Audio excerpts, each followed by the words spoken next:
God's promises are always worth the risk, but greater rewards he offers us are tied to greater risks he's calling us to. And therein lies the tension for so many of us. God will do what he says he's gonna do. I have to do what God calls me to do. He will accomplish his overall purposes. I'm not saying that. I'm not saying that we are the ones who make God's will happen. I'm saying if I want the reward, if I want to walk in the blessing of a faith-filled life, I cannot be a passive bystander in God's active movement in the world. I can't sit on the sidelines and go, God, you do you, I'll do me. I have to take the steps required.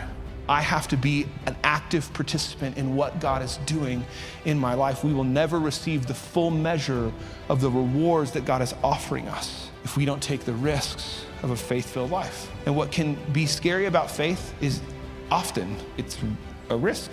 We might be looked at by our friends when we take faith-filled steps as like, this Jesus wacko. Faith always requires risk. To think about stepping out in places where God is telling us to step out is a risk, which is exactly why over and over and over again in our text, God told Joshua, be strong and courageous. Those 4 words that he said 3 different times are the key to him being willing to do the things that God was going to call him to do. And each time he gave Joshua that instruction, he tied it to something that Joshua would need to grab hold of if he was going to walk in the life that God has for him.